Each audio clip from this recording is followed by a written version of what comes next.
প্রিয় শিক্ষার্থী বন্ধুরা, কেমন আছো তোমরা সবাই? গত পর্বে আমি তোমাদের আলোচনা করেছিলাম কমপ্লিটিং সেন্টেন্স নিয়ে।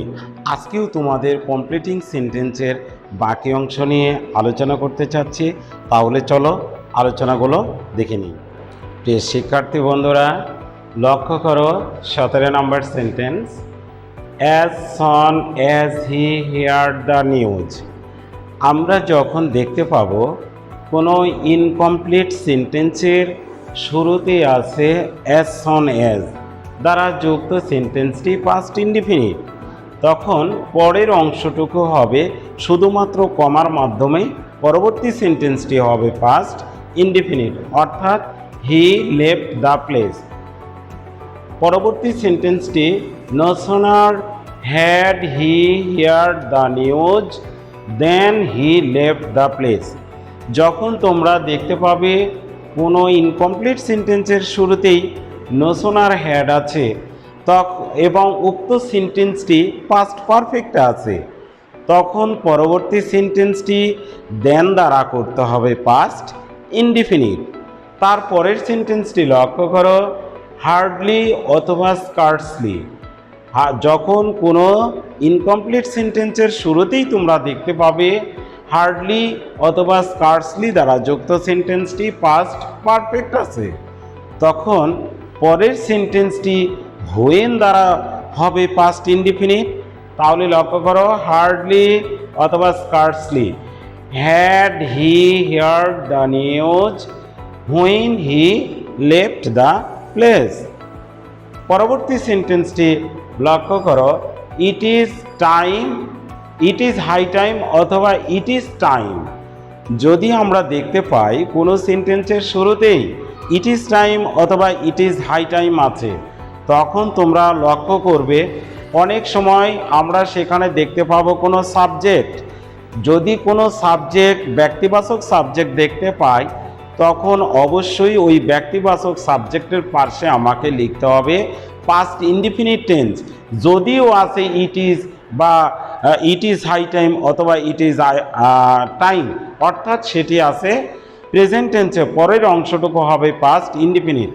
আর যদি আমরা দেখতে পাই সেখানে সাবজেক্ট নাই, আমরা সেটাকে ইনফিনিটিভের মাধ্যমে করতে চাচ্ছি, তাহলে শুধু আমরা সেখানে ব্যবহার করব টু সহ মূল ভার্বের প্রেজেন্ট ফর্ম, অর্থাৎ to do it, it is high time to do it অথবা it is time to do it. আর যদি আমরা সাবজেক্টের মাধ্যমে দেখতে পাই তাহলে পাস্ট ইনডিফিনিটেই হবে। পরবর্তী সেন্টেন্সটি লক্ষ্য করো, we come here with a view to. যে শিক্ষার্থী বন্ধুরা, আমরা জানি যে টু এর পরে মূল ভার্বের প্রেজেন্ট ফর্ম হয়, কিন্তু তোমরা মনে রাখবে যখন আমরা দেখতে পাবো উই টুটা টু এর সাথে সংযুক্ত আছে with a view to, confuse to, look forward to, have got use to, worth to, object to, এই টু এর পরে আমাদের অবশ্যই মূল ভার্বের সাথে আইএনজি যোগ করতে হয়। তাহলে লক্ষ্য করো, we come here with a view to learning English. With a view to অর্থ হচ্ছে জন্যে আমরা এখানে আসি ইংরেজি শেখার জন্য। পরবর্তী সেন্টেন্সটি দেখো, উড ইউ মাইন্ড। আমরা যদি দেখতে পাই মাইন্ডের পরে অথবা হেল্প এর পরে আবার কোনো মূল ভার্ব এসেছে, তখন অবশ্যই আমরা উক্ত মূল ভার্বের সাথে আইএনজি যোগ করে দিব, অর্থাৎ would you mind taking a cup of tea. মনে কিছু নিও না, এক কাপ চা খাও। পরের সেন্টেন্সটি লক্ষ্য করো, the man who comes here is my father. আমরা যদি দেখতে পাই কোনো সেন্টেন্সের শুরুতেই আছে ব্যক্তিবাচক সাবজেক্টের পরেই হু, অর্থাৎ দ্য ম্যান হু, হি হু, তখন তোমরা মনে রাখবে যে উক্ত সেন্টেন্সটি হু মানেই তো কমপ্লেক্স সেন্টেন্স হতে যাচ্ছে, তাহলে আমার প্রয়োজন দুটি সাবজেক্ট দুটি ফাইনাইট ভার্ব। তাহলে এটা কিভাবে আমরা তৈরি করব? তখন আমরা সিদ্ধান্ত নিব যে উক্ত সেন্টেন্স কি আমরা প্রেজেন্ট টেন্সের আলোকে করতে চাই না পাস্ট টেন্সের আলোকে করতে চাই। অবশ্যই তোমরা খেয়াল করবো হুয়ের আগে যে সাবজেক্টটি আছে সেটি সিঙ্গুলার না প্লোরাল, সেটি খেয়াল করার পরে অবশ্যই আমরা এর আলোকেই এখানে ব্যবহার করব মূল ভার্ব, অর্থাৎ পাস্ট টেন্স যদি পাস্ট টেন্সের আলোকে যদি করি সেই অনুযায়ী ভার্বের পরিবর্তন করব, যদি প্রেজেন্ট টেন্সে করি সে আলোকে আমরা মূল ভার্বকে পরিবর্তন করব। যেহেতু আমি এটা প্রেজেন্ট টেন্সে করতে চাচ্ছি তাই আমরা এখানে ব্যবহার করলাম কামস হিয়ার। তাহলে মনে মনে এই দ্য ম্যান এর অর্থটি লুকিয়ে রাখো। তাহলে কি হলো, হু কামস হিয়ার, যে এখানে আসে। তারপরে দেখো এর অর্থটা এখানে নিয়ে যে সেট আপ দাও, অর্থাৎ ওই লোকটি হচ্ছে আমার বাবা, যে এখানে আসে ওই লোকটি হচ্ছে আমার বাবা। তাহলে খুব সহজেই তোমরা করতে পারবে। পরবর্তী সেন্টেন্সটি লক্ষ্য করো, I bought a car who's. প্রিয় শিক্ষার্থী বন্ধুরা, তোমরা খেয়াল করবে আমি পূর্বে ট্রান্সফরমেশনের ক্লাসে বলেছিলাম যে হু হুইজ দ্যাট এরা একই সাথে দুটি দায়িত্ব পালন করে থাকে। একই সাথে সে একটি কনজাংশন এবং সে একই সাথে দ্বিতীয় সেন্টেন্সের সাবজেক্ট।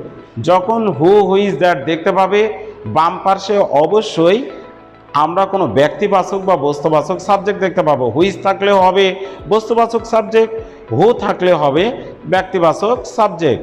তাহলে আমরা দেখব আগেরটা কোন টেন্সে আছে, সেই টেন্সের আলোকে আমরা ওখানে ওয়াজ, ওয়ার, এম, ইজ, আর এগুলো ব্যবহার করব। অর্থাৎ আই বট যেহেতু পাস্ট টেন্স আছে আমরা এখানে ব্যবহার করলাম ওয়াজ।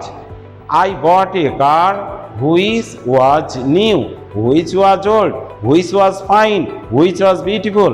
তোমরা যে কোনোভাবে পরিবর্তন করতে পারো, শুধু অর্থটা যদি সামঞ্জস্যপূর্ণ হয়। আই নো হোয়েন, আমরা জানি হোয়েন সবসময় সময়কে নির্দেশ করে। তাহলে যখনই হোয়েন দেখব তখন অবশ্যই আমরা একটা সময়ের কথাকে ভাববো। তাহলে দেখো আই নো হোয়েন, আমি জানি সে কখন আসবে, কখন যাবে, কখন ঘুমাবে, কখন পড়বে, অর্থাৎ আমি তার কাজের সময়টাকে আমি এখানে তুলে ধরবো। তাহলে I know when he will come. শিক্ষার্থী বন্ধুরা লক্ষ্য করো পরবর্তী sentence, although he worked hard. তোমরা মনে রাখবে দো, অলদো, বাট, ইনস্পাইট অফ একটি সেন্টেন্সে যখন ব্যবহার করা হয় তখন অবশ্যই তার ডান পার্শ্বে বিপরীত অর্থের সেন্টেন্স ব্যবহার করতে হবে। অর্থাৎ তোমরা লক্ষ্য করো হি ওয়ার্কড হার্ড, সে কঠোর পরিশ্রম করে। তাহলে কঠোর পরিশ্রম যদি করে তাহলে তো সে অবশ্যই সফল হবে, সে পরীক্ষায় পাস করবে, সে জীবনে উন্নতি করবে। কিন্তু এই কথাগুলো ব্যবহার করতে দিবে না দো, অলদো, বাট, ইনস্পাইট অফ, ডিসপাইটে। তাহলে কি হবে, although he worked hard he could not pass the exam. পরবর্তী সেন্টেন্সটি লক্ষ্য করো, as he finished the work he went to bed. প্রিয় শিক্ষার্থী বন্ধুরা, যখন কোনো সেন্টেন্সের শুরুতেই তোমরা দেখতে পাবে সিন্স অথবা এজ এবং সেই সিন্সেস দ্বারা যুক্ত সেন্টেন্সের অংশটি স্বাভাবিকভাবে বর্ণনা করা বোঝাচ্ছে, স্বাভাবিক কোনো কথা বলা বোঝাচ্ছে, ঠিক তারই আলোকে পরবর্তী সেন্টেন্সটি ব্যবহার করতে হবে। অর্থাৎ লক্ষ্য করো, যেহেতু সে কাজটা শেষ করেছিল, সে ঘুমাতে গিয়েছিল, সে বেড়াতে গিয়েছিল, সে খেলতে গিয়েছিল, ইত্যাদি ইত্যাদি আমরা ব্যবহার করতে পারি। পরবর্তী সেন্টেন্সটি লক্ষ্য করো, since the weather was cold we could not go out.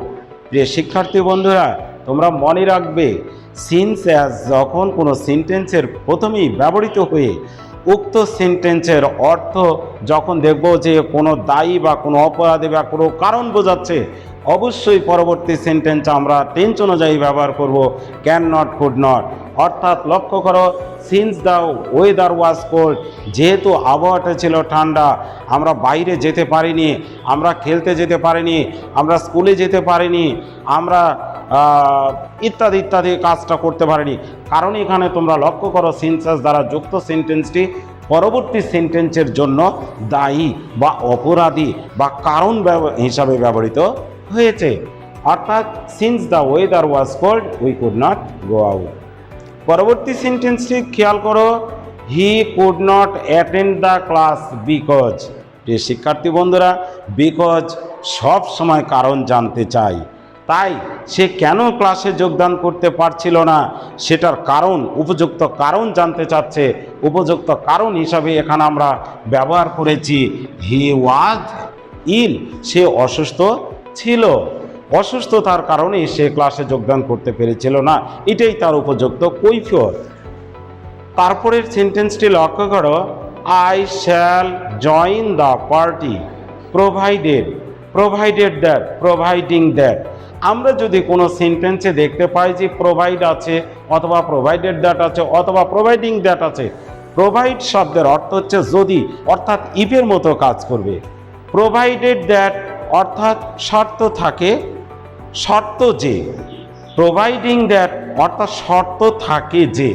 তাহলে আমি ওই পার্টিতে জয়েন করব, ওই অনুষ্ঠানে জয়েন করব, যোগদান করব যদি আবহাওয়াটা ভালো থাকে, যদি আমার শরীর ভালো থাকে, যদি আমার অন্য কোনো সমস্যা না থাকে, এটাই শর্ত হিসাবে এখানে বলা হচ্ছে। তাহলে দেখো, I shall join the party provided the weather is fine, যদি আবহাওয়াটা ভালো থাকে।